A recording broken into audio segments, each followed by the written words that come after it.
Now, you offered to explain jizya real quick. Is there a short version of it? Sure. Okay, what's jizya in a nutshell? Excellent. So, as a Muslim, we do believe that we have rules and regulations that Allah has ordained upon us, and we do not enforce our religious practices on others, right? So, we have zakat, for example, right? As a Muslim, living in the Muslim state, we have zakat. Zakat goes into Baytul Mal. You know what Baytul Mal is? What's that? I'm here to help you, bro. No problem. I'm your Shaykh, right? All right. So, the Muslim government has what kind of like what you would consider treasury, right? And in Islamic form of governments, we don't have taxes. So all you libertarians become Muslims, right? So what we do have is we have zakat that comes in from Muslims. That is a religious obligation. And that goes into Baytul Mal. And there are certain categories of people and projects that goes toward, which are lined out in the Quran and the entire books of stuff on it. Now, we don't enforce that on non-Muslims. Right? Like here in America, for example, you pay taxes, I pay taxes, right? But as under a Muslim Khilafah, we don't have taxes. How does the government get that revenue? From Muslims, they get it through zakat. If we were to enforce zakat on non-Muslims, then this would be putting a religious obligation of Muslims on them, and we don't want to infringe on their religious rights. So they have jizya. Jizya is only given when they enjoy benefits from the Islamic government, meaning protection, police service, whatever else. Well, you look confused. All up in the sky. I'm thinking about what you just said. Ponder upon it, bro. I got you. So, jizya is they're paying into the Islamic government's functions for the services they receive. For example, in America, you pay taxes, right? I don't know which state you're in, depending how much taxes you pay, but in California, we pay a lot of taxes, right? But the government says, hey, you pay your taxes, we give you police service, we give you roads, we give you the military, we give you these protections, right? Now, as a non-Muslim living under Muslim rule, you will get those benefits, and as you get those benefits, you will pay into the system. Okay? Now, if we didn't, then it would be a hardship that would be borne only by the Muslims who would be paying zakat, and non-Muslims would not be paying into the government's functions. Right? If, and as it has been during times of Islamic history, that those functions are not delivered, jizya is not taken. There have been times, like during the time of Umar ibn Khattab, where jizya was returned, right? So this is their taxes that they pay into the services they receive, which I think you would think is fair. Yeah, well, the reason I was the reason. Go ahead. A little inquisitive there. So I was thinking. So Muhammad said, "My livelihood is under the shade of my spear." And he who disobeys my orders will be humiliated by paying jizya. And so he describes it as humiliation. So Muhammad describes it as humiliation. One second, I just wanted to quote Ibn Kathir on the same issue. So Ibn Kathir, paying jizya... Which ayah are we looking at? This would be on 929. Paying jizya is a sign of kufr and disgrace. Allah said, until they pay the jizya, if they do not choose to embrace Islam with willing submission, in defeat and subservience, and feel themselves subdued, disgraced, humiliated, and belittled. Therefore, Muslims are not allowed to honor the people of the Dhimma or elevate them above Muslims, for they are miserable, disgraced, and humiliated. Sure. Muslim recorded from Abu Hurairah that the Prophet said, do not initiate the salam to the Jews and Christians, and if you meet any of them in a road, force them to its narrowest alley. Sure. And then he goes on to, I know the Pact of Umar is disputed as far as whether that was actually from Umar and things. But he goes on to quote the Pact of Umar. The one where he gives the conditions of for the Dhimmi contract. Okay. Yeah. So okay. You're mentioning a lot of things and you're kind of going forward instead of addressing the only issue there was you're portraying it as, hey, it's just payment for services. Whereas they're describing it as you're humiliated, you're disgraced, you're belittled. If you see a Christian or a Jew, shove them down this alley. That's got nothing to do with jizya itself, but we'll talk about that as well. First thing, can I look at the hadith now? That you're trying to frequently trying to get over? Even its famous websites, man. You gotta buy yourself some books. This is directly from the Darussalam edition of Sahih al-Bukhari. What you're looking up where? This is not from Darussalam. That's a lie. Hold on. This here is not Dar es Salaam's I Ibn personally Kathir. guarantee you. Ibn No, Kathir. that's not Ibn Kathir. Oh, That's the okay, Hadith. okay. That's Hadith. That's Sahih So, Bukhari. okay, excellent. Bukhari. Okay, so let's clarify that because you were pointing at Ibn Kathir, right? So, Yeah, when I quoted Ibn Kathir, I quoted Muhammad first. Gotcha. So, now let's look at the hadith. جعل رزقي تحت الظل. Right? So this is what you are saying, that Allah subhanahu wa ta'ala put the rizq of Rasulullah sallallahu alaihi wasallam under the sword, right? Now, you know about khums, I'm assuming. No, what's that? All right, so I'm glad you can translate. So that's Muhammad's livelihood. I'm getting there. I'm getting there, right? And see, you've cut this for some reason, so we don't have. Because that's a quotation. It Okay, goes on to a different hadith. but there's a reference here with the one there, which we don't know what it says because you cut I it. can look it up. Okay, cool. So the livelihood of Rasulullah sallallahu alaihi wasallam is what's called the khums. This doesn't come from jizya. Okay? That's the first thing you misunderstood the hadith, right?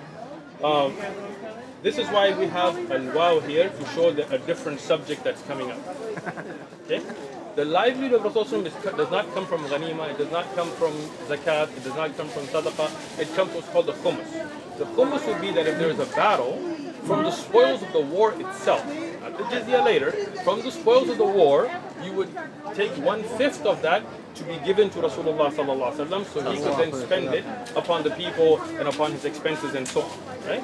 So you misunderstood the hadith first off by thinking this is talking about jizya, right? Well, Second, he does say jizya. I know, but I didn't believe the first part was about jizya. The second part. okay. No, you said the livelihood of Rasulullah come from jizya, which is on tape. No. I quoted it. You didn't say that? I'm glad we got it on My tape. livelihood is under the shade of my spear, and Right. he who disobeys my Right. orders will be humiliated by paying jizya. Excellent. The thing was, you're portraying jizya as, hey, this It happy is. fun money to take care of you. I didn't say happy He says fun money. humiliated by paying jizya. That's what I was asking about. Sure. Let me explain it, bro. Take it easy. First thing that you need to clarify for your audience is the livelihood of Rasulullah SAW does not come from jizya. Are we clear on that? Now you look confused. You just said you didn't say that, but it's all right. We got you, bro. That's what we're here for. We got you. Okay. So the livelihood of Rasulullah. This is the problem with people who don't have enough knowledge to look up references. They take one hadith or one ayah and then they think they know. But I'm glad you're here because we're here to teach you. We're here to wash your misconceptions out. So the livelihood of Rasulullah comes from what's called khums, right? That's why you have books like Fath al-Bari. Books like of hadith are not studied in silos, right? This is when you look at all the majmu' al-hadith and you look at it, right? This and the wow is not to show regarding livelihood. This is then talking about those that disobey the Prophet ﷺ after the battle, right?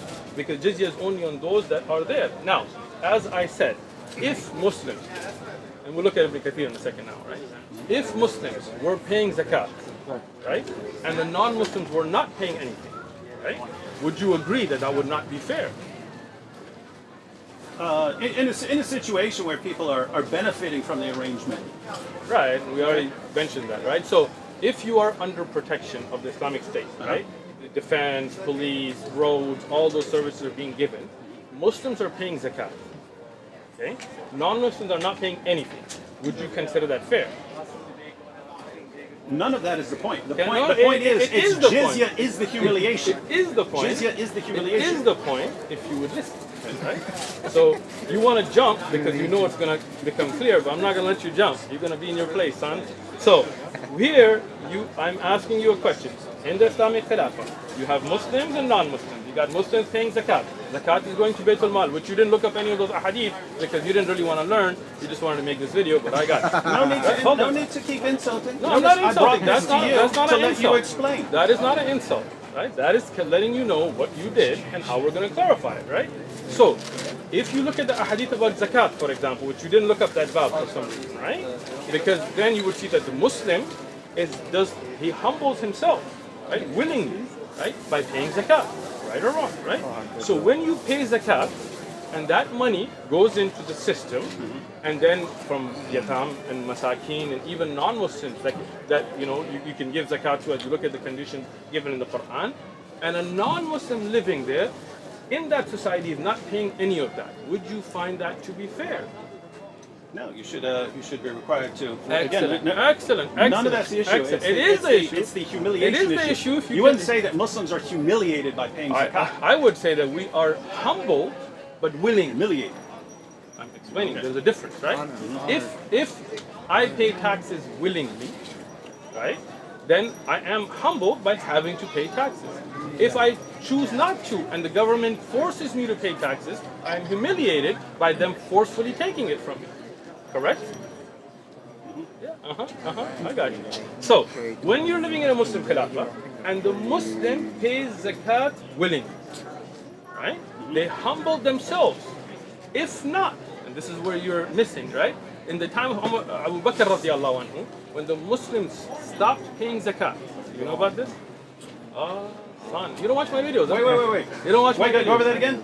In the time of Abu Bakr radiallahu anhu. Oh, okay, yeah. When there was the apostasy wars. So there was a Ridda they war said- against Musaylim al-Kadhab, but that was a different issue. They refused to But- pay zakat, and No. Abu Bakr said if they refuse to give me even a rope that they used to give Muhammad, I'm coming to fight. We will humiliate them by taking it from them. Right? Even though those were people who made salah, who prayed, who said they were Muslim. So what is the humiliation is they were forced then, because they weren't willingly given this. Right?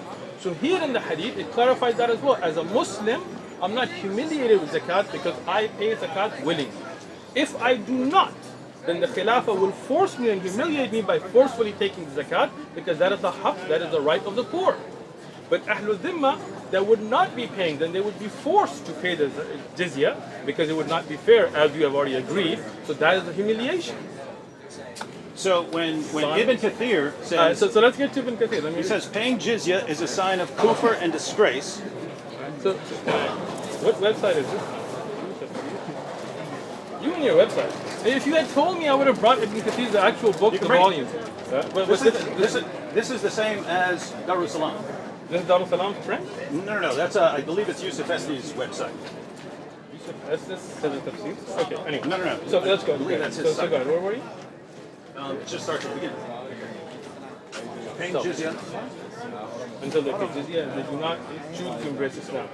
With willing submission. So what does this show? Right? What does it say? That if they came with That's just willing... quoting 929. Right, so that's what I'm telling you the ayah, right? What is the meaning here? Allah said until they pay the jizya, if they do not choose to embrace Islam, The next line. with willing submission. There you go. It defines willing submission as in defeat and subservience. Exactly. So what does that mean? If you are not going to be willingly submitting, then you will be defeated and no doubt made subservient. That's a humiliation, is it not? That's not what that's saying at all. Okay, so can you read? He's commenting. He's commenting. Read the word Okay. instead of giving your interpretation. You're not Ibn Kathir. Okay. Paying jizya is a sign of kufr and disgrace. He You doesn't say. skipped it. He doesn't, I started at the very beginning. Paying jizya. This is not from Ibn Kathir. This is your ignorance again. May Allah give you some knowledge. This is an example because Darul Salam will have the exact same thing. You would say it's not in there. Not. Here is Darul Salam, right? What I'm trying to explain to you, these are titles that have been put in that are not in the actual Tafsir Ibn Kathir. Okay? They have them right there. Those are the titles. That's what I'm trying to. This is. If you get Tafsir Ibn Kathir, Ibn Kathir does not put these in. Okay? These are put in to give you an idea of where you are. Okay? So that's not the words of Ibn Kathir. I have Tafsir Ibn Kathir in many different prints. I have scans of manuscript. I'm just trying to help you understand. This here is a title put in, because the way Ibn Kathir works, it doesn't go ayah by ayah, right? It takes a sort of chapter. So the printers, whoever put this in, they put that in. Here, Allah says is where Ibn Kathir begins, which is the ayah. When you read the ayah, what you were skipping earlier is a willing submission. I never skipped it earlier. Okay, let's read it. Read it from the beginning of the ayah. Allah said until they pay the jizya, Yes. if they do not choose to embrace Islam. Right? Notice it doesn't. Keep going. If they Keep do not going. choose to embrace Islam, Right. with willing submission. There you go. In defeat and subservience. Exactly. So he's describing willing submission as defeat and subservience. No! That's his commentary. That's the Quran. That's the Quran. That's his commentary. You poor soul. I feel bad for you. With willing submission is what they should do. And now Ibn Kathir is explaining that when they do not, that means that they will be defeated. In defeat and submissiveness is then when you talk about the humiliation, when they're subdued because they didn't willingly submit. You didn't understand Ibn Kathir. Go ahead. Now read it again. The verse of the Quran says, Willing until submission. they pay the jizya with willing submission, Right, so and feel themselves subdued. Right, so That's this- what the Quran says. It doesn't say until they pay the jizya with willing submission, and if they find, then they will feel themselves subdued. None of that. Let me explain it again to you, right? Okay. So the first option is for them to become Muslim. Okay. Willingly they accept, right? If they do not, then they will pay the jizya, right? If they do not do it in a way of willingness, if they do not willingly accept Islam, they do not accept it, then this is the defeat and submission, the jizya that they will have to be forced to pay. Okay? So that is, and as I explained, in America, for example, if you, David Wood, say, F the IRS, not that you would use those kind of words, right? I'm not paying my taxes, right? And then the IRS will say, oh yes you are, and we're going to take you to court, and we're going to humiliate you, we're going to put you on trial, we'll send you to jail if we have to, we will make you pay those taxes, because you're not going to do it willingly. So are you not humiliated? Yeah, I'm just still not So convinced that that's is what the this thing. is saying. Okay. Because notice, I mean, he goes on Right. to He's talking about the humiliation from those that did not willingly submit. Go ahead. wow, not what this is saying at all. This is wait. So let me get this straight. So when he goes on here and he says, Read the ayah before you go. The part that he quotes. and feel themselves subdued. So what is this tafsir of now? Surah 929. No. Of them being subdued. He's explaining them being subdued. That's the tafsir he's making now. But what does it mean to be subdued? Okay. Go ahead. Disgraced, humiliated, and belittled. That's what means to be subdued, right? Therefore, Muslims are not allowed to honor the people of the Dhimma. Notice, it doesn't say people of the Dhimma who rebelled and so on. Right, So therefore, Muslims are not allowed to honor the people of the Context. Dhimma. Context. Hold on. Context. What you're doing is the ayah is talking about those that fought, did not willingly submit, did not become Muslim, and had to be subdued. So that's the Ahlul Dhimma you're talking about. Ahlul Dhimma have different categories, right? Just because he doesn't say clarify because of the context, don't assume he's talking about something else. Ahlul Dhimma, for example, those that are given their harbi, for example, those that were actually fighting you. They are those that are not harbi, that were those that supported you. You know about this, right? There's a book, try to get it. It's called Ahkam Ahlul Dhimma Ibn al-Qayyim. Okay? It explains all the different things so that you can be more educated with your responses. Go ahead. So when he goes on to say, quotes Muhammad, do not initiate the salam to the Jews and Christians. And if you meet any of them in a road, force them to its narrowest alley. You're saying that only applies to rebels, not to just Jews and Christians that in does general. not. Let me explain that hadith. As you know, that there are times where you can say salam to a non-Muslim. For example, in the Quran, when it says the people of Jahl, ignorance come, qulu salam. Right? That hadith, because you don't know context again, is when the Yahud, there were Jews in Medina, that would say sam alaykum. They would say, may death and poison and things be upon you. You know the hadith or It you says don't? Jews and Christians. But I'm telling you the context of the hadith itself. Okay? So, when they used to do this, in a They would say hadith. death be upon you or something Yes, like that. yeah. You know about the hadith or you know? You know about it? You don't know. Yeah, the one where they were slurring something. They were slurring something, so they're actually So saying you death. do know about it. You're just trying to hide it. I got you. So Aisha radiallahu anha, she responded. She said, "May death be upon you," and she went off on them. Rasulullah said, "Alayki bil fahl." It's upon you. Don't get. Just say wa alaykum. Don't initiate the salam, because when you do, then they may respond to you with something that is disgraceful, right? So just tell them wa alaykum. Don't say wa alaykum as-salam. Don't get upset. In Tafsir ibn Kathir, for example, or in Fath al-Bari, there are different opinions among scholars. Some of them said, if the dhimmi is such, or a person, that they do not curse you, you are allowed to initiate the salam. Other ulama said, no, because of the fear of that changing things, you should keep the salam for the Muslim. This is the greeting for Muslims, which I agree with, right? And if a non-Muslim does greet you, you say wa alaykum. If you tell me salam alaikum, I will say wa alaikum. If you wish peace for me, I will wish it for you. If you wish death for me, then Even I'll if I say were a dhimmi. You don't. I just told you. I just told you the hadith in its full context. Miskeen, right? like you get proven wrong all these times, but I'm just clarifying. I want your version of Islam on record. It's not my version. It is. I didn't make up the hadith for Uthman. You look up the hadith, right? What Rasul says, "Qul wa alaykum." Say, what do you say? Wa alaykum.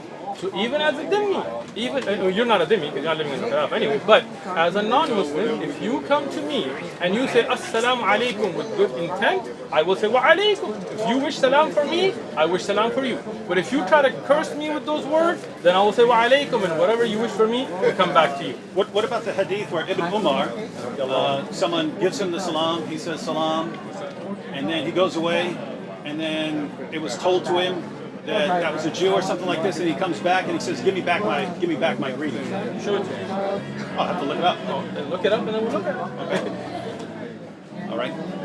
Because context, you've already proven that you always take things out of context. Maybe out of mistake. I'm not saying about it intentionally.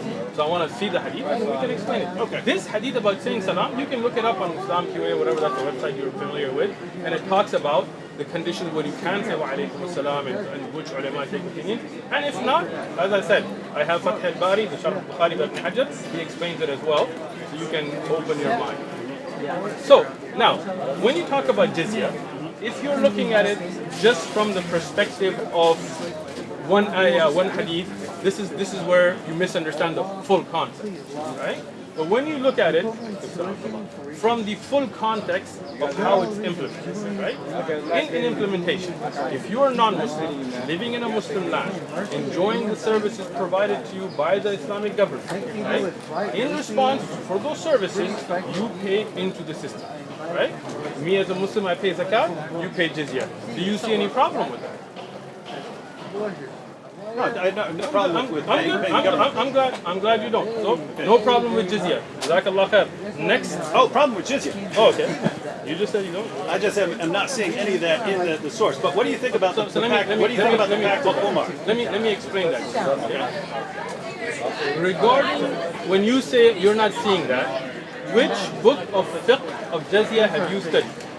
I'm just talking about the passage here. I'm explaining. If you can't understand, if you go to the Quran and you can't understand it, and you go to the commentary and you can't understand it, and you go to the Hadith and you can't understand it, it just seems like this is not able to be understood. I got you.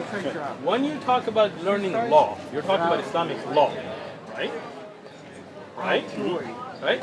You do not say, as David, that you just pick up one book of law from anywhere and then you will have your own understanding, right?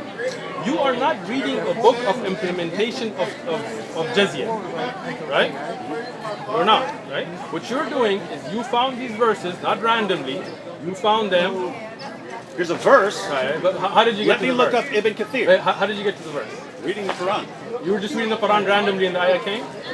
I have entire Qurans highlighted all the way through. Tell me the truth. Were you just randomly reading the Quran and that ayah came, or were you I saw looking? this long before I ever actually read through the entire Quran. So what you did is you found a verse that you found that you could use to be problematic, and then you hold on, I'm getting it, right? Then you went and looked it up to try to make this attack on Islam. What you should have done is gone to a book that talks about the implementation of Islamic law. And from the Quran and from Sahih Ahadith, they would have brought you the Majmu', all of them, to show how jizya works. But you had an intention to take a jab instead of learn. So I'll tell you what, again, we have a book, I'm making an offer here. Okay? We have a book called Zadul Mustaqni, the fiqh book, that brings then the evidences from the Quran and Sahih Ahadith and Aqwal al-Sahaba and the different madhahib. We are going through it. Right? Watch the video. From the beginning, with Tahara, Salah, Siyam, we will go over jizya.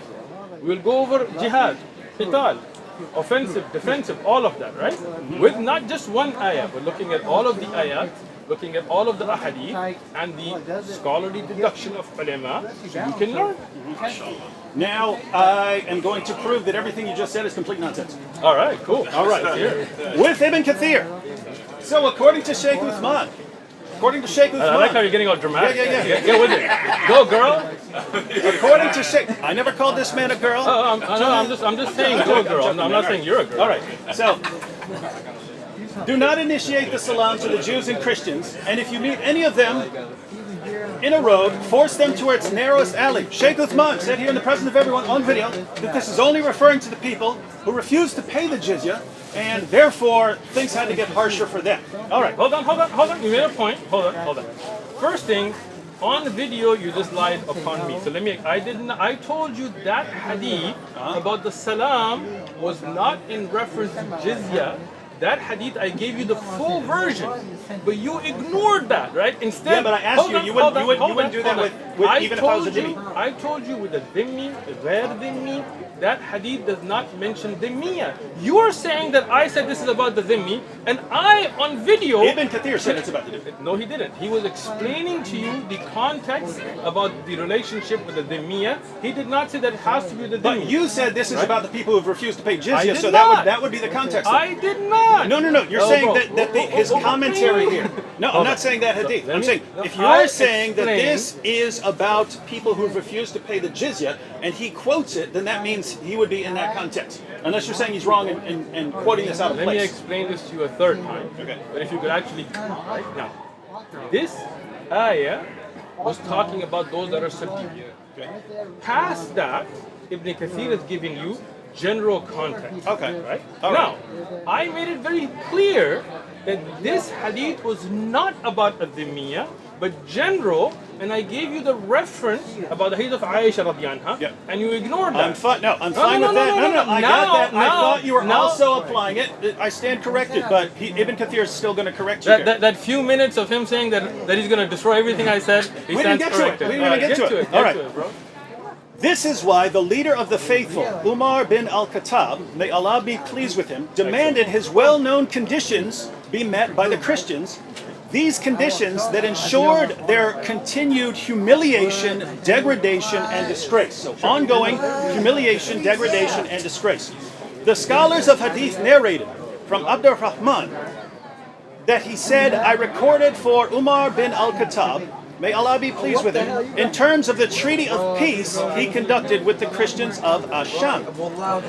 In the name of Allah, most gracious, most merciful, this is a document to the servant of Allah, Umar. This is the document that they were required to have for the agreement. This is a document to the servant of Allah, Umar, the leader of the faithful, from the Christians of such and such city. When you Muslims came to us, we requested safety for ourselves, children, property, and followers of our religion. So they're requesting safety. We made a condition on ourselves that we will neither erect in our areas a monastery, church, or a sanctuary for a monk, nor restore any place of worship that needs restoration, nor use any of them for the purpose of enmity against Muslims. We will not prevent any Muslim from resting in our churches, whether they come by day or night, and we will open the doors of our houses of worship for the wayfarer and passerby. Those Muslims who come as guests will enjoy boarding and food for 3 days. We will not allow a spy against Muslims into our churches and homes, or hide deceit or betrayal against Muslims. We will not teach our children the Quran. Interesting.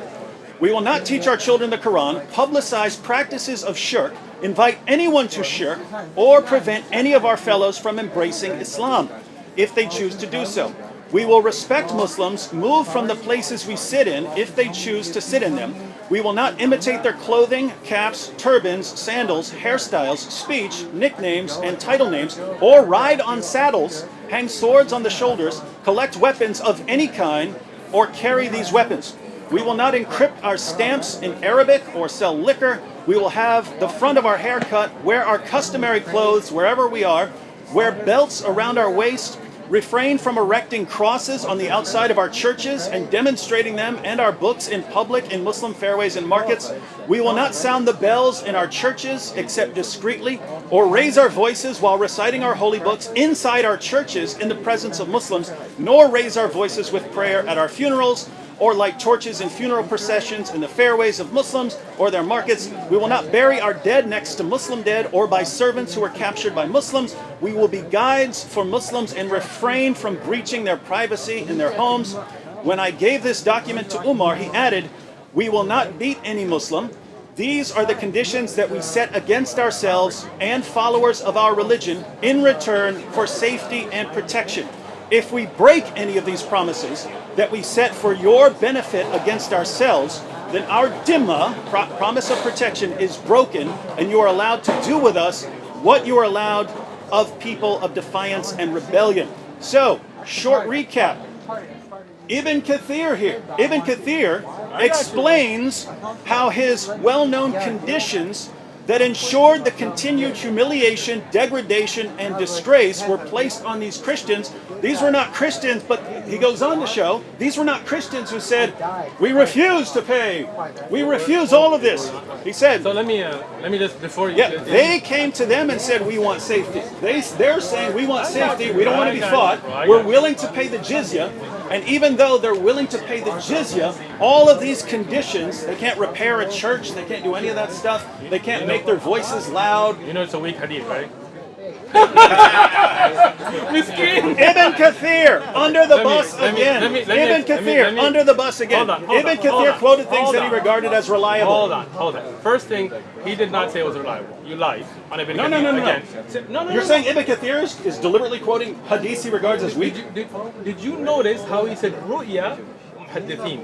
Right? That's the weakness of his understanding, and instead of asking, he wants to come and prove everything I said wrong and then take it back. Let me just explain it.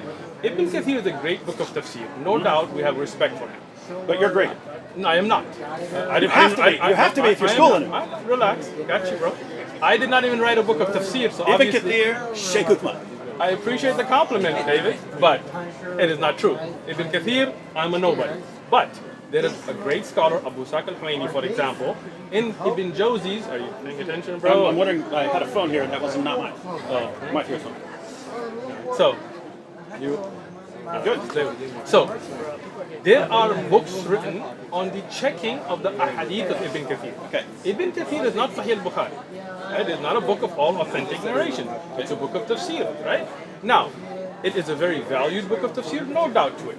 But as if you had watched my video about books of tafsir, I had explained even which prints show the weak narrations of Ibn Kathir. David, what happened? You're still refuting. No, I'm there. Relax. I didn't refute Ibn Kathir. Those great scholars of hadith that went and checked those ahadith, they explain the weakness of those narrations. Ibn Kathir does not say anywhere in his tafsir that I'm only quoting Sahih ahadith. He's giving you context, he's giving you what has been narrated, and the style, if you had learned, of a scholar like Ibn Kathir, when he sees a hadith to be Sahih, he will say it's authentically narrated. Sahih an al-Nabi alayhi salam, isnadul jayyid. When he knows that there are weaknesses, he will say, it has been reported, as he does here. Ru'ya, and it has been reported by the ulama of hadith. He did not authenticate the narration. If you had come and asked, I can show you the original checking, and I can show you those great scholars of Islam, not me, who showed the weakness in these narrations. There are many ahadith Ibn Kathir quotes and then mentions they're weak himself, right? Because you have not learned, you assume things again, right? So this narration, and again, he says that's weak? he does not say it's weak, but in his style of reporting it, he points out that there is a weakness. That's why he doesn't say Sahih an al-Nabi, it has been authentic from Umar ibn Khattab. Rather, he says Ru'ya, it has been reported. Right? Now, if you like to get a takhrij of Ibn Kathir, and we have many, then you can go look at the narration, where it's originally from, and the weaknesses in its change. You're welcome. Not quite. Because I just said you're welcome. when Ibn Kathir is talking about jizya at the beginning of that passage, Well, you don't understand that, but it's a weak. You understood that part, right? And you just went on that big tirade on a weak hadith. I don't care whether it's weak or Just weak like or your not. I care how hadith. Ibn Kathir is using it. Well, So why? because you're saying that all Ibn Kathir is saying is This has been reported. That's it. no. Before that, all Ibn Kathir is saying, according to you, he's just saying that if someone refuses to pay the jizya, then that person will be humiliated and disgraced. Right? So no. You're saying that's what he's saying. But then, in order to back up what he's saying, he quotes this passage about Christians who were willingly entering into this contract were forced to be degraded in all kinds of ways. And if they went against their contract in any way, then they would be treated differently beyond all the disgrace. So the only point is here, you can say weak, you can say strong. The context of Ibn Kathir's comments about jizya are in that context. So to claim that he's actually saying something that completely goes against all his background evidence that he's presenting which is not what I said. very strange. Let me explain this again. Okay. First thing, when Umar ibn Khattab, the same person you're talking about, when he went into Jerusalem, you know the historic reports, right? Yeah. You know there were churches there, right? And they invited him to pray in a church, right? You don't know? You know David does this when he doesn't have an answer. I get your body language cute. Yeah? All right, so when you go to the actual historic authentic narrations, when Umar radiallahu anhu went to Jerusalem, and there were Christians and there were Jews who had their place to worship, did he not allow them to worship? Sure. He did. Did he, even when they asked him to come pray in the church, he told them, I would, but I'm afraid that Muslims might take this from you as a place of prayer because I prayed there and I want this to remain as your place of prayer. Is that not right? Nothing to do with what we're talking about. It is. I'm not talking about Umar, I'm talking about Ibn Kathir. It is. So what I'm explaining is, Ibn Kathir, like any other mufassir, he mentions an ayah and he gives you that which has context, including authentic and including that which is weak. Right? And that is why when we want to study how to implement fiqh, we don't go to Ibn Kathir, right? We go to books of fiqh because you are stuck on one ayah. There are many ayahs, there are many ahadith, and then those books of fiqh look at all of them and they look at the different and they say, okay, this has been reported from a weak chain. What we know from an authentic chain, this is what Umar radiallahu anhu did. That's how we bring implementation. But the problem is you don't want to know about how jizya really works. You just want to take jabs. Go ahead. All I'm saying, so period, was Ibn Kathir couldn't be saying what you were saying, otherwise he would not have backed it up with that. He definitely was, and because you don't understand the style of no way writing, he was. There's 0% chance he was. Have you studied Ibn Kathir? You have a bunch of his commentaries. Studying and reading are not the same thing. I think you should know that, right? Okay. Have you ever studied Ibn Kathir? Look, we get down to the exact same problem that keeps coming up over and over again. Namely, we read the Quran, Okay. right? We read Surah 9. We get to 929. Fight those who do not believe in Allah. Sure. Hey, that sounds like it's calling on fighting people just because they don't believe in Allah. Sure. You would say no, because it really means fighting these particular people and so on, right? Sure. And so you have to go outside of that to even understand what it's saying. So fight those who do not believe in Allah, nor the last day, nor hold that forbidden which hath been forbidden by Allah and His Messenger, I got you, bro. No problem. nor acknowledge the religion of truth from among the people of the book, so Jews and Christians, until they pay the jizya with willing submission and feel themselves subdued. That, if I'm reading that, until they pay the jizya with willing submission and feel themselves subdued, that sounds pretty clear. You fight people you fight Jews and Christians until they pay the jizya. So if I'm standing here right now and there's all the Christians and Jews, should I just start going attacking them? No. Well, why not? No. Why not? Because there's a what? process. The ayah doesn't mention the process. Where's the process? Where's the process? Read the ayah. Where's the process? Abrogation's the process. Oh, now he wants to jump into something else. No! You see this? No. You're asking how it makes sense of this. Your hypocrisy has just been No, exposed. your Hold hypocrisy on. has been exposed. Hold on. And it's about to get exposed more. You mentioned the ayah, and when I told you there are other ayah, there are other ahadith, you told me if I just read the ayah and this is. But when I asked you the same question, if I just take that ayah as you're reading it, without looking at other ayat, without looking at fiqh, without looking at other hadith, then you would say that just jump out and start attacking these people. And then you were like, no, because there are other ayat. See, this is the hypocrisy. No, this is why we say you don't just take an ayah and then think you know what it means. We go to the people of knowledge, and that's in the Quran. If you don't know, yasal ahlul dhikr. Go to the people of knowledge. When I did that last time with the Bible, then you were like, no, that interpretation, this McCarthy, I don't know McCarthy. This is a hypocrisy, David. Don't be a hypocrite. Be real with me. Hold on. Let me finish. Look, when we look at an ayah of Quran, no doubt we look at those ayat that are muhkamat, like those ayahs that are very evident, right? And there are those that definitely need the aid of tafsir, and that's why Allah subhanahu wa ta'ala told us that when you don't know, ask those scholars of knowledge. So if you want to know about jizya in reality and you don't just want to make videos, then come, I will mention to you all of the ayat, all of the ahadith, all of the aqwal, what is sahih from da'if, and the concept will be very clear. But if you don't really want to know, you just want to make videos, you will take one ayah, and then you will say, well, this ayah says this to me, and then when I tell you, should I just implement it, you will say, no, no, no, there's abrogation, right? This is a hypocrisy, don't do that. You want to know about jizya? I'll sit down, I'll explain it to you. All of the ayahs, all of the ahadith. Tafsir Ibn Kathir is a great book, but as I said, no doubt, and I said it the first time and I said it again, and this is not throwing Ibn Kathir under the bus, rather saying that no book of tafsir is perfect. That's why we look at different books, we look at the takhrij of ahadith, and we go to those scholars who specialize in the implementation, the fiqh of it, and then we learn looking at all of the ayat. If you take the ayat by itself, then you would be telling me jump out and start attacking these people and taking jizya from them, but you know that that's not what it's about, because there are other ayat. I agree. Just like that, when you talk about jizya, this is one ayat, there are other ayat, there are other ahadith, there are other fiqh from it that then explain the concept. Okay. Now, Go ahead. back to my point. Back to my point. I'll add a little clarification. When we read, fight those who do not believe in Allah, it goes on until they pay the jizya with willing submission, feel themselves subdued. That seems clear as far as the language. And in terms of qualifications, like, oh, it really means people who are fighting you or something like that, then it seems like that should be included in. I agree that you do have to consider other verses, but that's been done. If you take this ayah by itself, then even what you said would be not clear. Meaning, if you just took this ayah out of context, you just took it out, without looking at historic context, without looking at hadith, then you would say jump out and start attacking these people. But this is why, when you look at jizya and what it's paid for, and what are the services received by those who pay jizya, then the context of all of it becomes clear. So if you did that's the problem I'm talking about, right? Okay.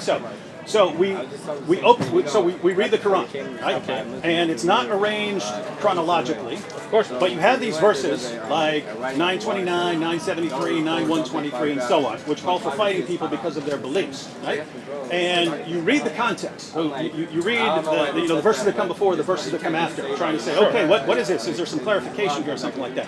You also have the greater context of the Quran. Which surah are we talking about? I'm saying Surah Ahzab. This would apply to anything. I mean, the ayat you're referencing are about Surah Ahzab, right?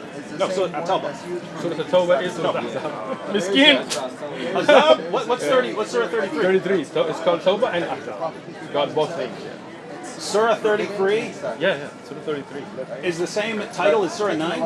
I've heard Ahzab and At-Tawbah. Surah Al-Ahzab. I've also heard Barak for Surah 9. Surah At-Tawbah is also regarding the battles, right? We're talking about the battles that happened, right or wrong, right? I'm just saying. No, I'm talking about, sorry. I'll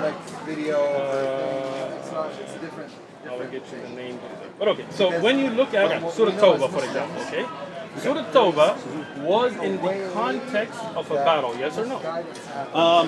Well, if you go to Ibn Kathir, it's what led up to the battle. It was in context about what happened in the battle, right? Yeah, they were calling for battle against the. If you read Ibn Kathir's Sirah, he says that command was given, and then as a result, Muhammad decided to march out and fight the Romans, but the Romans didn't even show up. You're talking about Tabuk. Yeah. Okay. So what we're saying is, when you're talking about a surah, you are looking at the context of what it's about. I agree. Okay. Yeah. So if you have a verse, right, the first thing is like the immediate context. Verses that come before it or after, and so on. Then you have the greater context of the book, right? And then, in addition to that, you have historical context. Now here's the point, right? I read the verse, and it's wow. That means what it sounds like it means. That's pretty bad, right? So what do we have in the context? Well, the passage runs from 928 to I think 933 or something like that. Nothing there that would change the meaning. You have other verses in the Quran which talk more about fighting defensively. Right? You have other passages like that. But when we look at how these are... Okay, but you did agree that Surah Tawbah is about sort of Ahzab. I mean, about the battle of with the Romans, right? Tabuk, right? Yeah. What happened in Tabuk?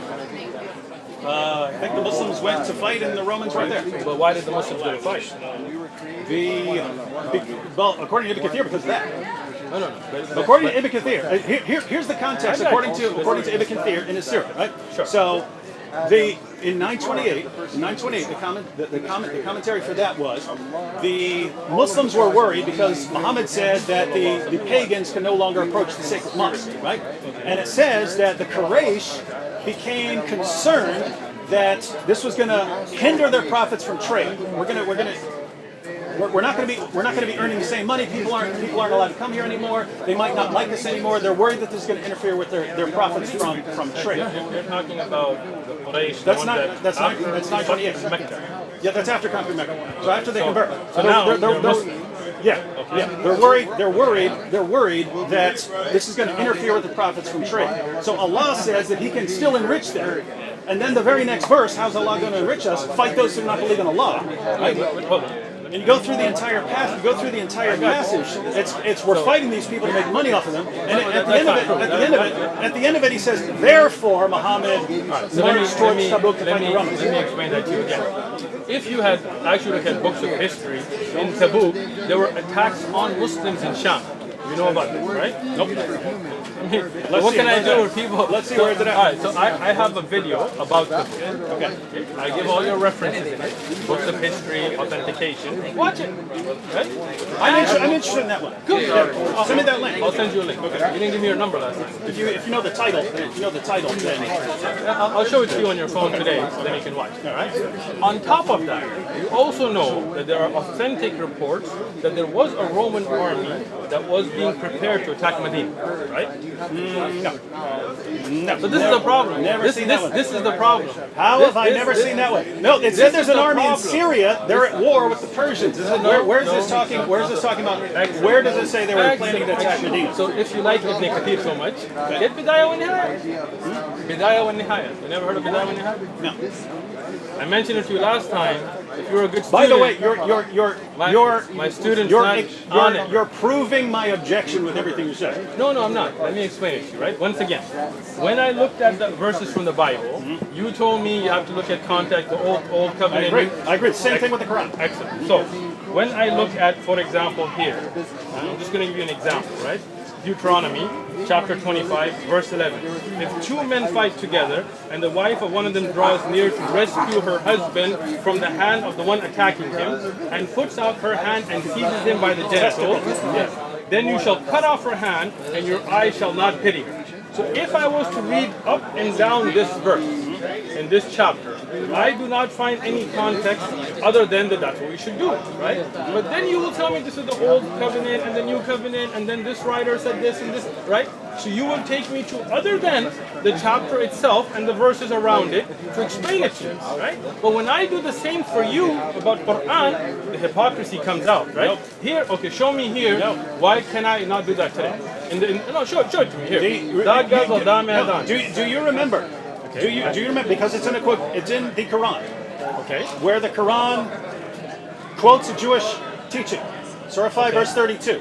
Okay. If anyone kills a man, except for certain things, that is not it's a Jewish teaching. It's as if he killed him. It's in the Talmud. It's in the Talmud. If it's a Jewish teaching. You can say that is definitely a Jewish teaching. Let me explain it. In the Mishnah Sanhedrin, chapter 4. Can I explain? Okay. Look, I let you speak. You let me speak. That's the way it works, right?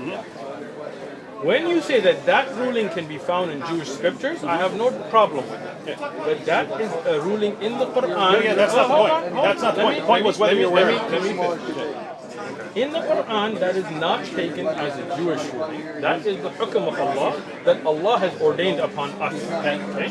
And we believe in that hukm. right? You trying to run away from answering the verse now. I'm willing to answer it. That was part of the. That was to explain it. Go ahead. But that was a misquote. That was not, that's the ayah in the Quran from Allah, not a Jewish teaching. If they have the same teaching, they have the same Allah that revealed it to them. That's fine. He quotes it as for the children of Israel. So obviously they had it, and then we open up the Talmud and it's in it. Again. So that's what I explained to you earlier. That these ayats are applicable for us as well. Okay. So, No. Okay. So go ahead. None of that is the point. The point there was the reasoning for Jews behind that if you kill a man, it's as if you killed all mankind. The rabbis who are commenting on this are saying because you're killing all his future offspring. So they took that very seriously as far as destroying someone's family line. So, woman and balls. What that? because if your husband and some other dude are fighting, Okay. and you want defend your to, husband. by crushing his testicles. I didn't say crushing, grabbing. But go ahead. You're making a. That's what the. Again. It's Okay, if I- see, it's again. He's lying in the Bible. Not- He's making. lying. See, no, you are lying because listen.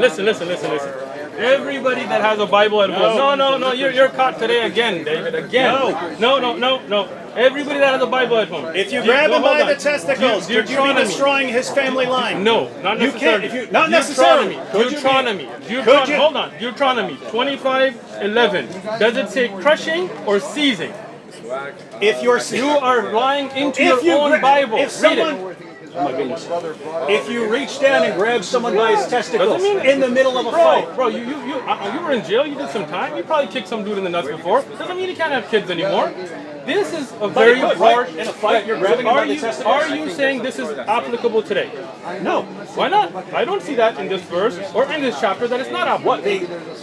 If you read over and over again, it said, and these are the regulations for the children of Israel. No, but today, the children of Israel, for example, if you're Jewish, can you implement this as a Christian who's Jewish by race? I would say as a Christian, you should not try to destroy someone's family line. So then you would you implement this, yes or no? What, cutting off the hand? No, that's He's oh cut. my It's goodness. over, bro. Listen. If you read this, Miskin, no. miskin. If you read this, Want right? some water or If you read this, they are dividing up the land and giving it as an inheritance, right? These passages are about not screwing up someone's future descendants and inheritance. Look, I'm reading through this, right? There are many rulings about if you curse your parents, you should be put to death. If a young woman who is a virgin is betrothed to a husband and a man finds her in the city and lies with her, then you shall bring them both look out at this. of the gate. Hold on. Look at this. hold on. No. giving Look you what we got right context. here. Muhammad in the Bible. Sure. You have Shaykh Uthman here. Let me give you all these messed up. You're trying to jump. No. right? You see I'm jumping, right? No. I think Jump, it's amazing. Jump. No.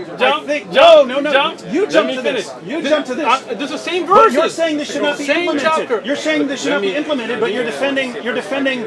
Look at this. You're quoting Deuteronomy. Excellent. You're quoting Deuteronomy, the book you're attacking. Deuteronomy, Genesis, I got you. Deuteronomy. This guy loves Deuteronomy. Deuteronomy. think- Hey everyone, how do we know Muhammad's a prophet? Because he's in the Bible. What are you going to do here at the Dawah table? Attack the Bible. You can't trust Deuteronomy.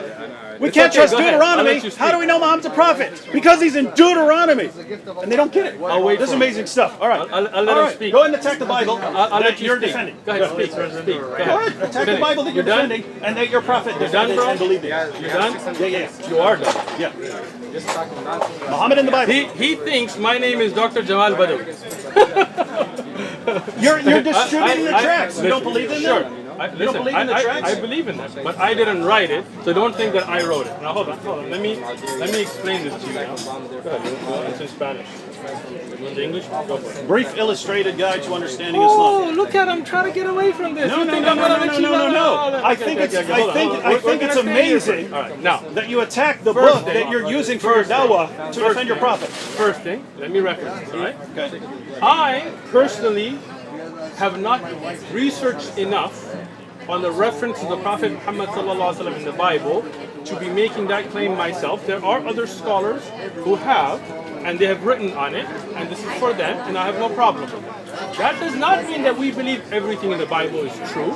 We do believe that some of the true message could be in here, and the Quran is our guide.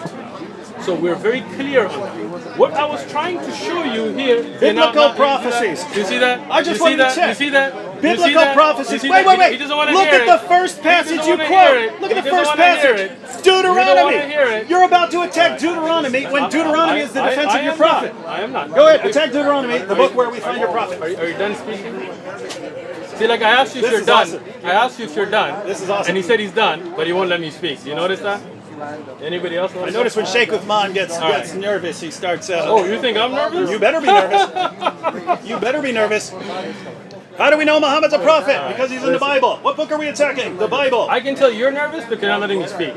No, this is awesome. I wanted to draw attention. I to got that you. point. I got you. Because here's what I got here's you. what I found. You Shaykh are Uthman. done. No, here's what I. You see, you won't let me speak. No. They won't let me You speak. can. I'm trying to. No, I'm you're trying not to letting me explain why I'm speak. going here. You're going on, and every time I speak, you interrupt me and bring new things. You're not letting me speak because you know that you're done. What do you mean done? You're about to let attack me a explain. book that we are both required to believe Let in. me speak. Okay. Go ahead. Tell us about Deuteronomy. Can I speak? Yeah. Thank you. So, when we talk about the Bible, and I've said this repeatedly, no doubt there's going to be some things in it, like for example the commandment not to worship idols and things that we believe would be from God, and the judge there is the Quran. But no doubt, from the Quran and from what we believe and from what you know in your heart, there are things that have been changed. False. So, hold on, let me finish now. Let me finish. So, for me to say that there is a reference to something that should bring your attention to in the Bible, for example, not worshiping idols and so on, does that mean that I take all of the Bible to be preserved? And I've explained this, but somehow you didn't get it. No, I'm not done. Hold on, put it away, bro. Contradicting your God and your prophet again, man. I'm gonna speak, bro. I'm gonna You are speak. annihilating your God right now. I'm gonna speak. Nobody can align my God. Right? Now, the reason you're jumping here is because you're caught. Now, you're here in the verses, in the context that we're looking at. I'm not attacking these.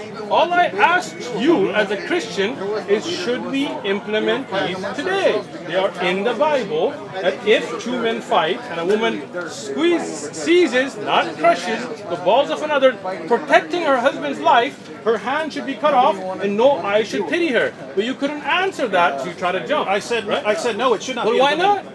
We're not under that law system. But where does it say that in the verses? Have you read the rest of the Bible? Oh, Go to exactly. Jeremiah You 31. see that It talks now? about You the see that now? covenant. When I was telling you about the ayah, hold on. When I was telling you about the ayah, you told me I read the verses before it and after it, and when I told you about other ayat, you were like, that's the problem. Is you keep telling me you gotta look at other ayat and other hadith and other. I did not. I agreed with you. I agreed with you. Here, hold on. But here in the Bible, Now you're just lying about in the it. Bible, I am not. It's on tape. Don't worry about it, bro. That's a good thing about recording. I said you go to the other verse. I said you have the close context and you have the wider context. You go to the entire book. And I said you got the historical So when I context. talked So about I said there's all three jizya, contexts. so when I talked about jizya, and I talked about the other ayat and the context from the ahadith and what Umar Khattab did, you told me that's a problem with Islam. It's on tape. It's on tape. You're like, because every time I read an ayah, then you tell me look at other ayat. But when I tell you from the Bible, either you misunderstood me, or I was not clear enough. The point I was making, right? You take a verse. You've got a verse there. Verse sounds clear. Sure. Right? So you'd want to Just like the Bible. Yeah, you'd want to examine the context, Sure. examine what the meaning of that is. You'd Excellent. examine all of that if you're saying, is this something that applies today? Sure. Same thing with the Quran, right? Okay. Same thing with the Quran. Excellent. Here's a verse. Is this something that applied to a particular people Excellent. or at all That's times? what I and so said. on? Yeah. I've still never gotten to the actual point. The actual point is, so you have passages like, to you be your religion, to me be my religion, Sure. or passages about fighting in self-defense if someone is persecuting Muslims and so on. And then you get to things like fight those who do not believe in Allah. Right? So you look at the context. You do, absolutely. The Excellent. problem is when you No problem. try to arrange these, you can go to the Darus Salam edition Okay. of Sahih al-Bukhari. Okay. Go all the way to the very end. So book 9 of Sahih al-Bukhari. You have this essay on how to bring these together by what's his name, Abu Humayd or Ibn Humayd. You heard of him? He was the Chief Justice of Saudi Arabia and the Imam at the Grand Mosque and so on. Okay. So it's Ibn Humayd or Abu Humayd. you know Bukhari was like way before that time, right? Yeah, we're not talking about. We're not talking We're about. talking about Sahih Bukhari. He makes an attempt to explain how these passages tie together. Which passage are you talking about? The passages of the Quran. Which like one? like 973, 9123. So this is but not also, in Bukhari then. This is probably like a publisher's note. I promise you I'll make my point. I'm making a point here. But you're interrupting before I even made the point. No, I just want to understand. I'll what explain you're that. saying. I'll explain that. So, he's taking all these passages and he's basically answering the question, how do we reconcile all these different claims? Because you have some claims where, hey, you be your religion, and to me be my religion. These other passages fight those who do not believe in Allah, right? Okay. And he puts down he arranges things in 4 stages, right? Okay. He says there's a stage where Muslims weren't supposed to fight back. They weren't even supposed to fight in self-defense, right? Okay. And then he says, but then, after the move to Medina, then they were permitted to fight in self-defense if people are persecuting them and so on. So and like then Badr. he says, Well, I'm trying to understand. Badr in Medina. You don't know. I'm guessing, yeah, I'm guessing he would include Badr with that, right? No. He might include that in stage 3. So stage Badr 2. very early on. Right? Stage 2, it's where Muslims are permitted to fight. Then stage 3 was where they had to fight if they're being Again, attacked. this point. They had to Again fight. shows your ignorance because the first law of allowance to fight came in Badr. Okay, so the third stage is fighting is obligatory, right? You have to fight in self-defense. And then the fourth stage he puts is offensive jihad, where you have to actually go out and fight and subjugate people, right? Okay. So that's how he arranges those. That makes perfect sense to me. So Glad you like it. Yeah. So here's the issue, right? Here's the issue. We read the Quran verse. That sounds like it's calling to fight, right? Okay. But guess what? You can have all kinds of things and all kinds of books that sound like they're calling to fight. Okay. You got to read them in Like the context. Bible. So you have an actual. Very respected scholar who's putting the essay. Who's this respected son? Abu Humaid, the Chief Justice of he was the Chief Justice Justice when? of Saudi Arabia, 80s, 90s. No, you're missing. What happened to Shaykh bin No, Baz? no. Dude, you're missing. You're completely misunderstanding. You know who what I'm Shaykh bin saying Baz here. is? You are completely You know who Shaykh misunderstanding. Abdul Aziz ibn Baz is? You're either deliberately Listen, misunderstanding. listen. The Chief Justice of Saudi Arabia in the 80s and 90s is Shaykh Abdul Aziz ibn Baz, the head mufti. We'll just look up Ibn Humayd after this. Okay. So let's look up. Go for it. But okay, but Let me finish one. your point. So, he says, how do we reconcile this? That's the conclusion that he comes to. That's the conclusion he comes to. Sure. I look at the same passages. That makes perfect sense to me, right? Okay. And so, once you have that timeline, then there's basically one more question about how you would apply that. Right? Go for it. And the question is, once you've gone through these 4 stages, are you just in stage 4 and then that's stage 4 forever? So fighting. So why didn't you ask this? Yeah. No. So I'm here to help No, you, bro. the other- You said I'm your favorite sheikh, but you're the don't one. ask. By the way, this is I all a got response you. to something you I brought got up. you. Hold on. Just let me finish. I'm almost done. answer. You're Go talking ahead. 30 Go seconds, ahead. right? So, one, do these 4 stages apply in such a way that once you've reached stage 4, the other 3 stages do not apply? That's the Got your question. answer. No problem. Or is this contextual? In other words, Muslims who are in sort of a situation like Muhammad was in Mecca, where he's totally outnumbered, and therefore you're not fighting back, would be under that sort of rule. Sure. I can see that, right? So that, as far as why you should not be running around implementing Surah 9, verse 29, I would interpret it because you're more in the situation of Muhammad in But Mecca. you're not a scholar to interpret it, so I don't know why you're coming up with your interpretation. I'm giving you his interpretation. No, saying you I are. agree with it. That's And not what he said. That's not what he said. You are giving David Wood are interpreting when you shouldn't. Okay, and by the way, here's the entire point. Here's I gave you more than 30 seconds. Here's the Keep going. overall. Here's the big. Then you respond. Here's the overall entire point. The point is, read the Quran. Get all these verses. How do we reconcile them? Oh, here's a good way to reconcile them. Now it all makes sense. But that doesn't look good. Fight those who do not believe in Allah means that once you get in a certain situation where you're the most powerful force, you violently subjugate people, force them to pay jizya, impose conditions on them, and so on, or you keep fighting them until they're not, until they're gone or something like that, right? Okay. So that's what it looks like. And then even with the hadith, with Muhammad saying, I've been commanded to fight people until they say there's no God but Allah and Muhammad is his messenger and so on, that all fits into that. And here's the point. Even if that's completely wrong, to say, well, you're wrong about that, and therefore you need to go to all these different scholars. You got to go to all these different scholars and consult all these different scholars to figure this out. You're talking about passages that are calling for violence against other people, calling for the violent subjugation of the world when you read them like that, right? And in order to figure out what Allah is really saying, you have to do all these, decades of research. I did not say that. So the problem is, which we always come back to, the Quran claims to be clear. The Quran claims to be clear. We open it.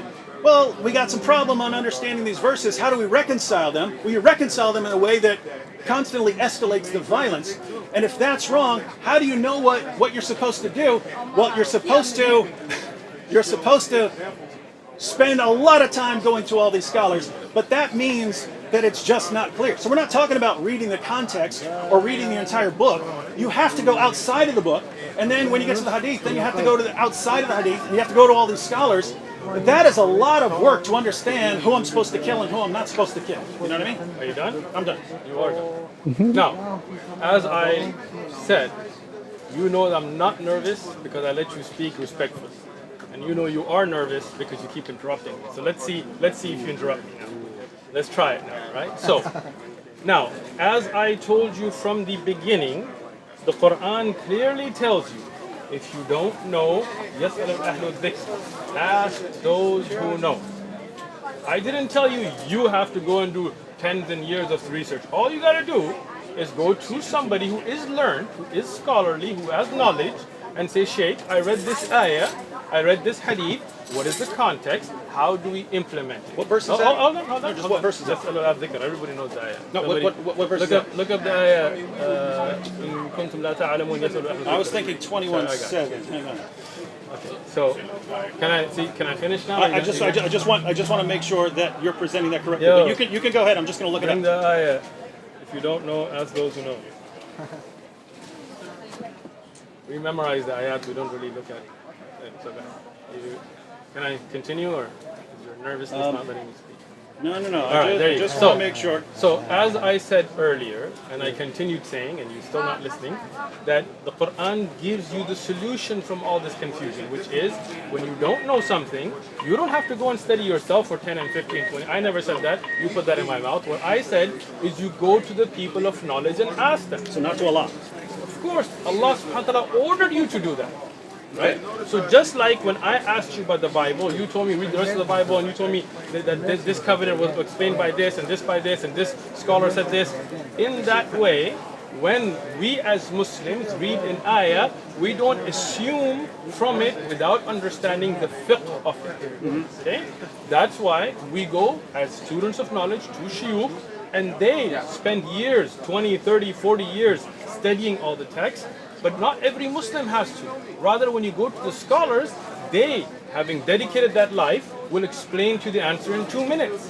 If you, David Wood, had just come to me and said, explain to me jizya, then I could sit with you and give you all the different ayat, all the different ahadith, all the different aqwal, and in a few minutes you would have had your answers. But you didn't want the answer, you just wanted to make videos.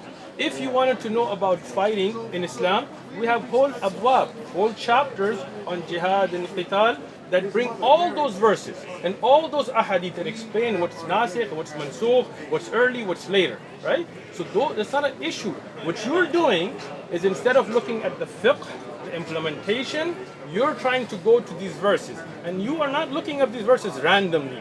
You are getting these in order to attack, and then you're digging from there. You wouldn't do that, right? I got you. I would not. You would not go to the Bible and use verses to attack, right? Again, once again. By the way, is it, hold on. No, I just want to know, is that the verse you were quoting? With the ask those who possess the message. So the dhikr. Yeah. The dhikr. That's the one you're quoting? Yes. Well, this is talking about. Isn't this talking about Christians and Jews? It is not. Before thee, also the messengers. You see how he's trying to change the subject now? No. I think this is important. Can I finish what I'm saying, and then I'll explain the ayah to you? Okay, go ahead. Go ahead. Thank you. And this is the Yusuf Ali translation. Seriously? You use the Yusuf Ali translation? You don't like it? Yusuf Ali was Ismaili, you know that, right? I believe Hilleli Khan actually says this is talking about Jews and Christians here. Or he says the previous scriptures. Right, so get Hilleli Khan? Get Hilali. I mean, here, look at Mustafa Khattab here. Bring it up here. 21:7. Whose phone is this? I have no idea. Go ahead. Finish the point. So, let's get back to the I point. can listen and When look up you a talk about the 4 stages that you're speaking about, which is not in Sahih al-Bukhari itself, you're talking about somebody's commentaries. I know. Right? It's how he's making sense of all of this. Sure. So let me explain this to you. No doubt there was a time when fighting was forbidden, right? And then a time came when fighting was allowed, right? And then the time came that fighting was implemented against certain situations. But if you want to know whether these are stages that cannot go backwards and cannot reconcile between the stages, then the easy thing is to see how the Prophet ﷺ dealt with it. Are there Christians and Jews and tribes that Rasulullah ﷺ continue to have treaties with? Are there those that the Khulafa in the time of Abu Bakr and Umar and Uthman, Ali radiallahu anhum, continue to have trade with, for example from Sham, and they were not being attacked, right? And are those, like in Tabuk for example, where they were attacked, and what was the context of what was going on when they were attacked? What are the rules and regulations of difa'?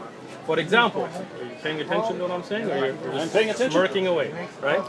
In difa', I'm smirking, but I'm listening. when you are attacked, for example, there is no need for an amir, right? You defend yourself. But offensive jihad, one of the conditions is that you have to have an amir, a Muslim leader that unites and brings the Muslims together for offensive jihad, right? So, if you're in a time where you don't have such an amir, you cannot initiate an offensive jihad, right? Even though you are past the 4th stage. You understand what I'm saying? For offensive jihad, there are different rulings, different amounts of time to give, certain conditions that are done. And even in that time, there is the ability for the Khalifa to make pacts with people, peace treaties with people. Understand? If you look at Abbasiyya and Umayyah and others, they made treaties with other... I'm not objecting, just clarification. Do you believe there can be another caliph now? Why not? Okay, just asking. Why couldn't they? Yeah, I don't want to sidetrack, but how would that happen? Would that be like scholars decide on one? I mean, or not just something? scholars, but the Muslim Ummah would come and give bay'ah to a person, and you know, as a consensus to come with one leadership. And we hope Allah will give us a Khalifa soon. Okay, so now do you understand about the 4 stages, or you just didn't pay attention to that part?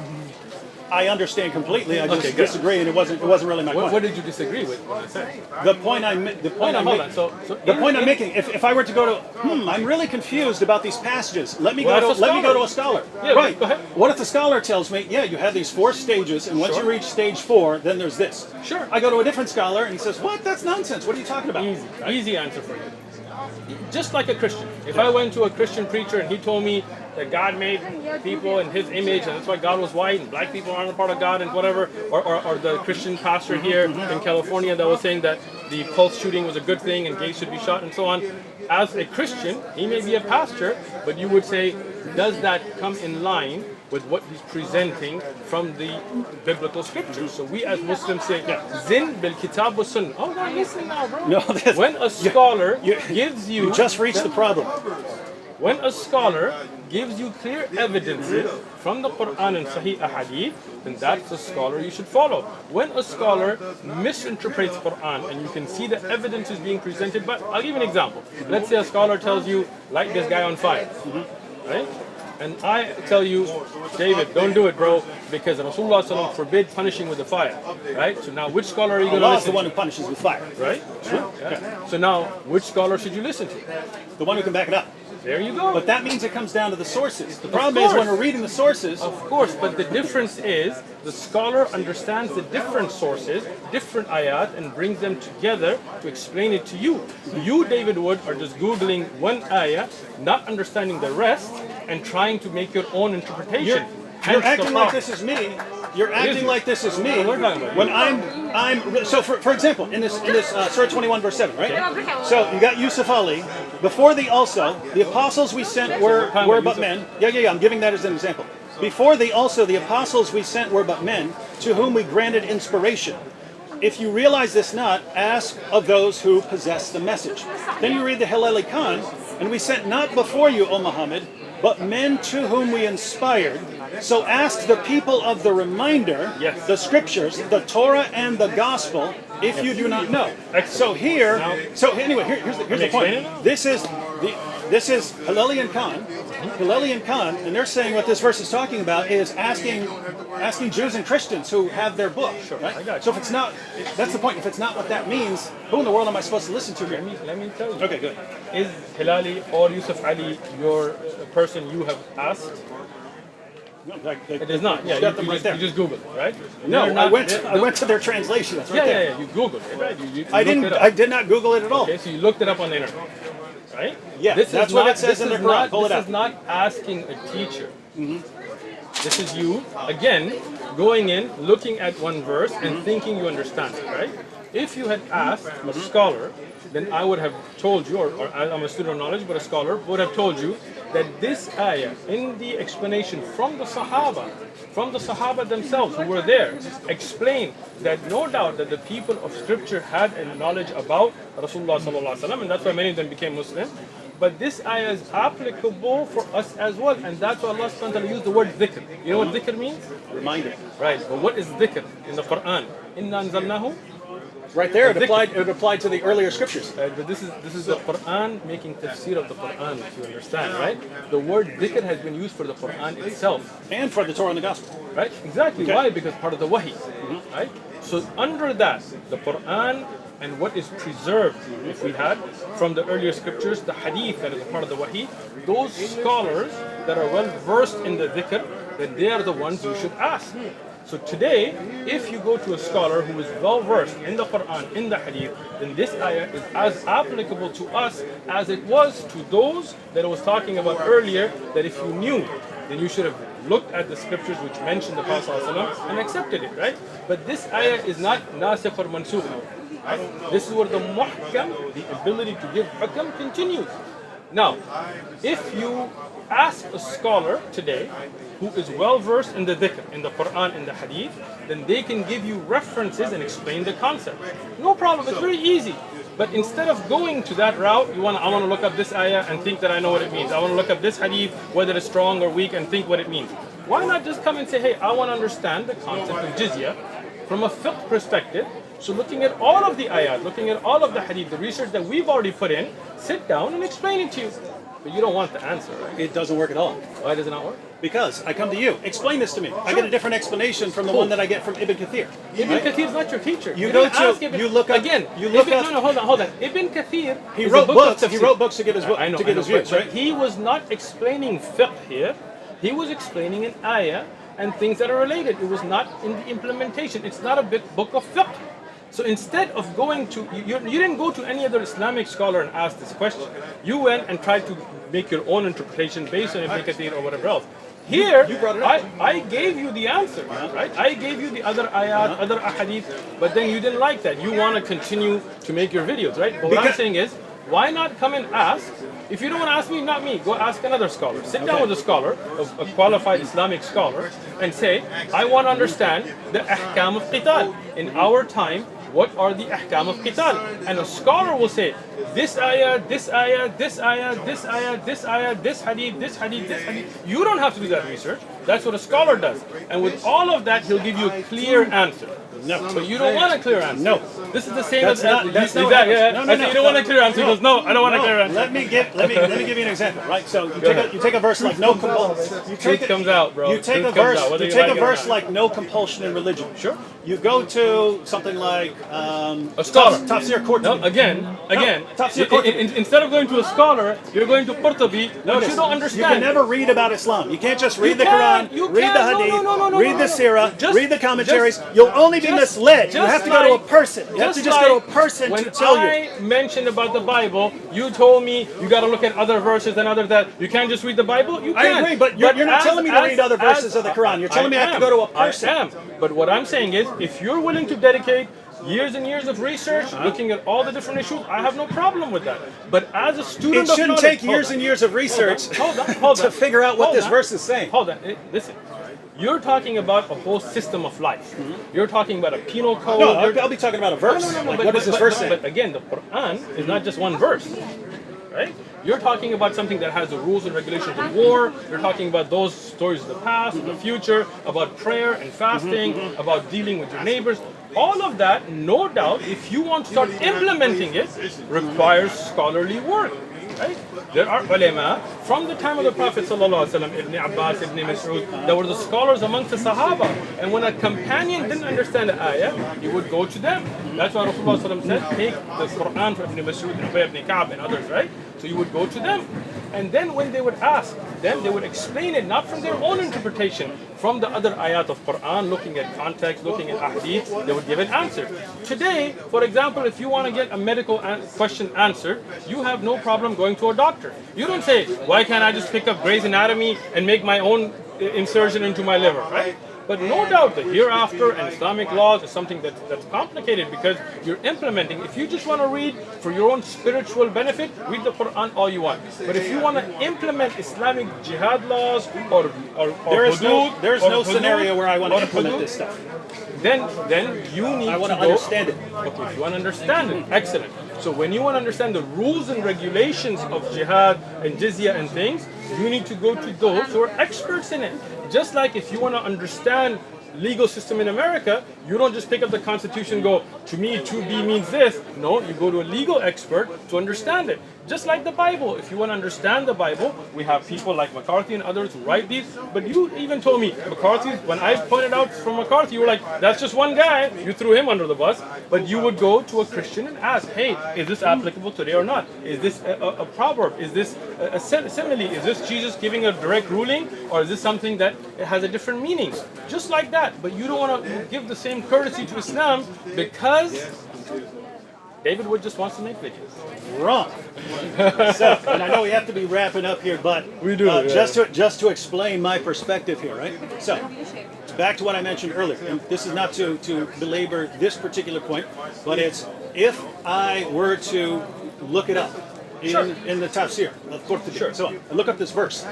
He gives, according to this guy, and this guy, it means this. Exactly. According to this guy, and this guy, it means something completely different. Thank you. According to this guy, and this guy, but he's quoting Muhammad's companions and all these other guys who are giving all of these different interpretations. Exactly. Right? So here's the thing.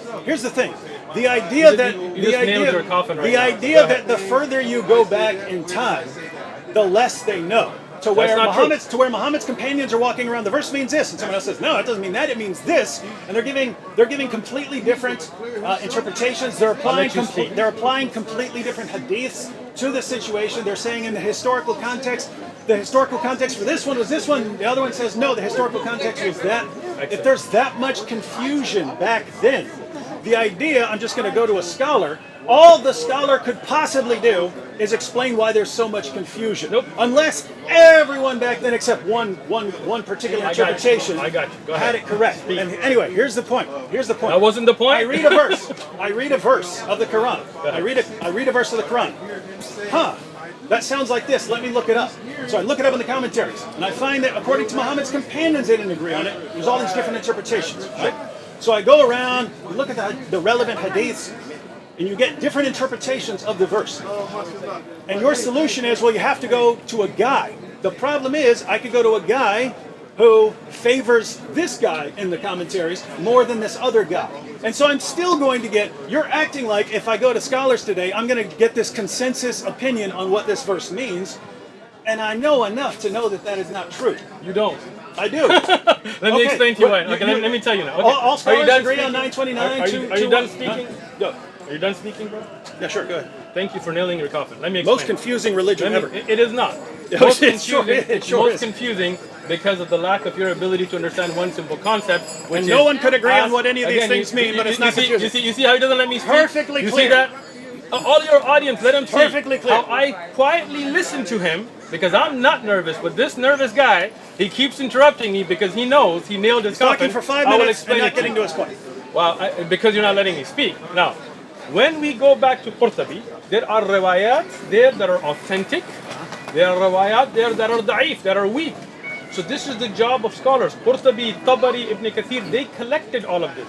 Tabari, many of the riwayat he collected, he himself says this is weak. Ibn Kathir as well. These are jami' tafasir. These are tafasir that put together the bigger picture for scholars to go and look at research.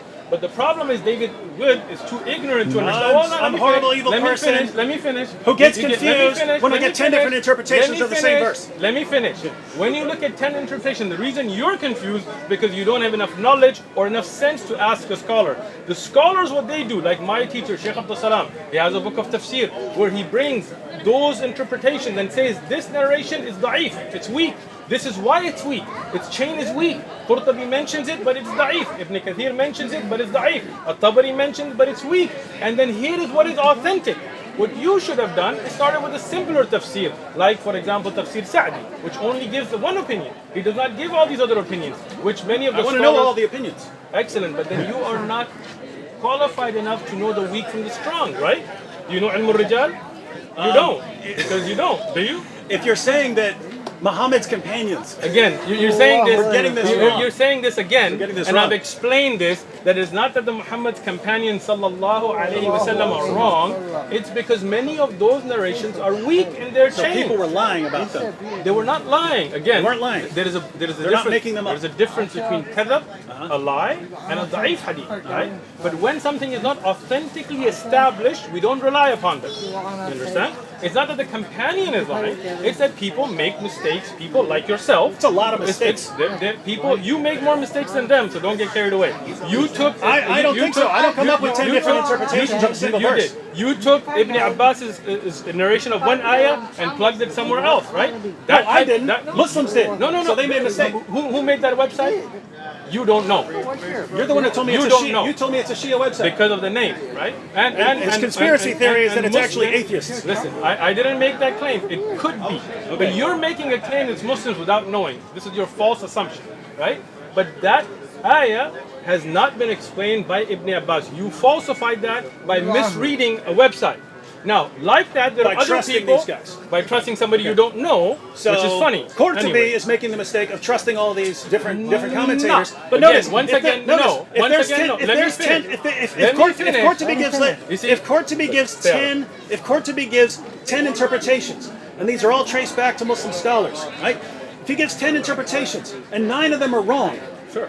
that means but- that the false information and the mistakes are massively outnumbering. Let me explain this again. truth. When there are 10 narrations, there will not be 10 different opinions. It will be one will say, for example, it's Makki, one will say it's Madni. One will say this is for this ayah, this is for this ayah, right? So it's not like there are 10 different interpretations, but there may be weak narrations. Qurtubi, Tabari, these are research level books. These are not supposed to be just for people like yourself who don't know Sahih from Da'if, that go and think they know. So I can't go read those books. I can't read the Quran because I misunderstand it. I can't read the Hadith. I'll just misunderstand it. I can't read the commentaries because it's too advanced. Read the Quran all you want. Read the Hadith all you want. But when you don't know, ask those who know.